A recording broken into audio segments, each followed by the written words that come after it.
Have you ever wondered why just sitting still and breathing can change your brain? It sounds almost too simple, right? But what if I told you science now proves that meditation doesn't just make you calmer, it actually rewires your brain? Today, we're going to dive into the real psychology behind meditation, how it changes your thoughts, emotions, habits, and even your sense of who you are. Stick around because by the end of this video, you won't just understand meditation, you'll understand yourself better too. Let's get started. When people hear the word meditation, a lot of ideas pop up. Some think it's only for monks living on mountaintops. Some picture candles, soft music, and sitting cross-legged for hours. Others imagine it's about emptying the mind, as if you're supposed to turn your brain off like a switch. But here's the truth. Meditation isn't about stopping your thoughts. It's about changing your relationship to them. You don't need to be perfect. You don't need special skills. You just need a little understanding and some practice. Because meditation at its core is training your brain, the same way you might train your body at the gym. And just like lifting weights builds muscles, meditation builds mental muscles. Real physical changes you can actually see on brain scans. But how? Let's dig deeper. First, let's talk about your everyday brain. Did you know that you are aware of only 5% on all the thoughts you have in one day? Most of us live on autopilot. We wake up, check our phones, rush through the day, respond to 100 distractions, worry about the future, regret the past, all without really stopping to notice what's happening right now. In psychology, there's a name for this: default mode network, or DMN for short. The DMN is the part of your brain that activates when you're daydreaming, overthinking, or reliving memories. It's active when you're not really focused on anything, just lost in your own head. Now, the DMN isn't bad. It helps with imagination and problem solving. But if it's always turned up too high, it can also lead to anxiety, depression, stress, and that constant feeling of being unsettled. Here's where meditation comes in. Studies show that regular meditation quiets the default mode network. It calms the mental noise, so you can actually be here now instead of trapped in endless loops of thinking. Meditation doesn't erase problems. It helps you face them from a calmer, wiser place. And it's not just a feeling. Brain imaging studies show that meditation literally rewires the brain. Here are 3 big changes researchers have found. 1. Thicker prefrontal cortex. This is the part of the brain responsible for decision-making, focus, and self-control. Meditators show increased thickness here, meaning better attention, more emotional control, and sharper thinking. 2. Smaller amygdala. The amygdala is your brain's alarm system. It triggers fear and stress. Long-term meditators have a smaller, less reactive amygdala, meaning they're less likely to panic or overreact to challenges. 3. Stronger connections. Meditation strengthens the connections between different parts of the brain. This leads to better emotional regulation, clearer thinking, and even more compassion for yourself and others. It's like upgrading your brain's software. But instead of downloading an app, you're using your own breath and awareness. Now, if meditation is so powerful, why does it feel so hard at the beginning? Here's a secret. It's supposed to feel hard. When you first sit down to meditate, you're confronting your mind, and your mind doesn't like being observed. It wants to stay busy. It wants to stay distracted. It will throw thoughts, worries, urges, and boredom at you. But here's the key. Meditation is not about stopping thoughts. It's about noticing them and letting them pass.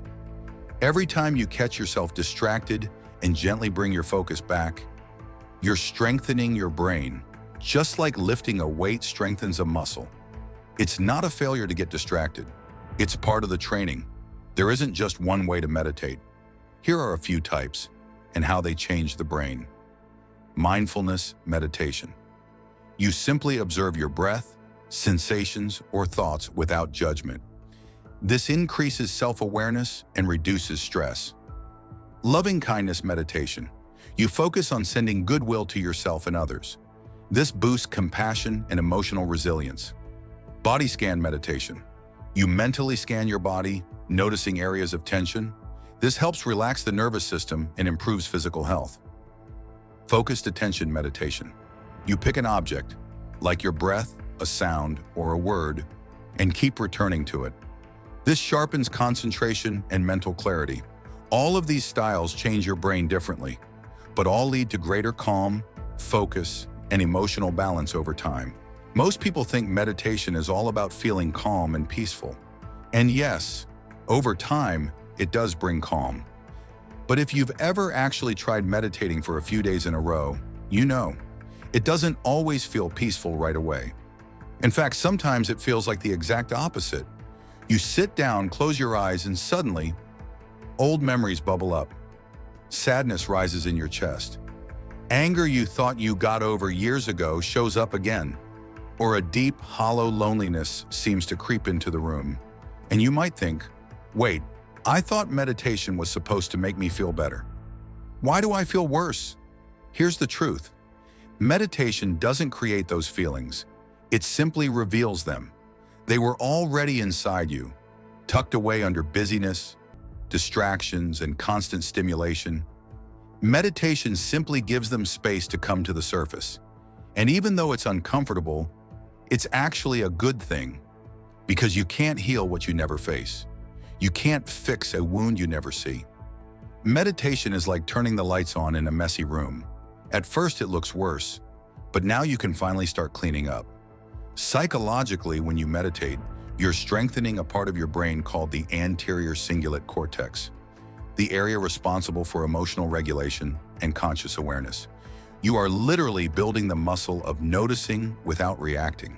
This is huge. It means that instead of being overwhelmed by emotions, you can learn to be present with them. You can feel sadness without drowning in it. You can notice anger without letting it control you. You can hold fear without running from it. And over time, the emotions that once controlled you start to lose their power. They become like passing weather, not permanent storms. You realize, I am not my sadness. I am not my anger. I am not my fear. I am the sky that holds all these passing clouds. You might be wondering, why does this matter for healing? Think about it. Most of our pain in life doesn't just come from feeling emotions. It comes from fighting them. We push sadness away. We numb fear. We deny anger. We distract ourselves from loneliness. But whatever we resist persists. Meditation teaches a different way. Instead of fighting your feelings, you learn to make space for them. You welcome them with curiosity, not judgment. And in that space, something beautiful happens. The emotions that felt unbearable begin to soften. The wounds you thought would never heal begin to mend. The parts of yourself you once rejected are welcomed home. This is true emotional healing. Not pretending everything is fine, not forcing yourself to stay positive, but gently making room for everything you feel and realizing you are bigger than all of it. If you want to try this, here's a simple meditation you can do. 1. Sit quietly and breathe. 2. When a difficult emotion arises, notice it. 3. Name it gently. Sadness is here, or fear is visiting. 4. Feel it fully without trying to change it. Notice where you feel it in your body. 5. Breathe into it. Imagine you are giving it space, like opening a window. 6. Stay curious and kind. Ask yourself, what does this part of me need right now? 7. Let it be there. No rushing it away. Just presence. Sometimes the emotion will shift. Sometimes it will stay. Either way, you are healing because you are meeting yourself with compassion, not resistance. At its deepest level, meditation is not about escaping life. It's about facing life with a heart wide open, trusting that whatever rises, you have the strength to hold it, heal it, and grow through it. Because you do. Now, a lot of people ask, how much meditation do I need to see real change? Here's the good news. You don't need hours a day. Studies show that even 10 minutes a day can lead to measurable changes in the brain over time. It's not about length, it's about consistency. 5 minutes a day is better than 30 minutes once a week. And remember, meditation isn't about having perfect sessions. It's about showing up over and over, even when you don't feel like it. That's where the real transformation happens. Meditation doesn't have to stay on the cushion. The real magic happens when you bring mindfulness into everyday life. Taking a mindful breath before answering an angry email. Really tasting your food instead of rushing through meals. Listening deeply to a friend without planning your reply. Noticing the beauty of a sunset instead of scrolling your phone. Meditation trains you to be here, fully alive, wherever you are. And that's where true peace is found. Not in escaping life, but in embracing it. We live in a world that's louder, faster, and more distracting than ever before. Notifications, news cycles, endless scrolling, constant pressure to do more, be more, achieve more. In this world, meditation isn't a luxury. It's a survival skill. It's a way to find your center when everything around you is pulling you off balance. It's a way to remember what matters, even when the world tries to make you forget. Meditation doesn't change the world outside. It changes the way you meet the world, from the inside out. And in that, it changes everything. So, why does meditation change your brain? Because every time you sit down, breathe, and observe, you are teaching your brain a new way of being, less reactive, more present, more compassionate, more free. And over time, those tiny changes build a new life, one breath at a time. Thanks for watching, and remember, your mind is trainable. Your peace is possible, and it all begins with one small step. Just breathe. If you found this video helpful, give it a like, share it with someone who needs to hear it, and don't forget to subscribe for more deep dives into the psychology and science of a better life. See you in the next video.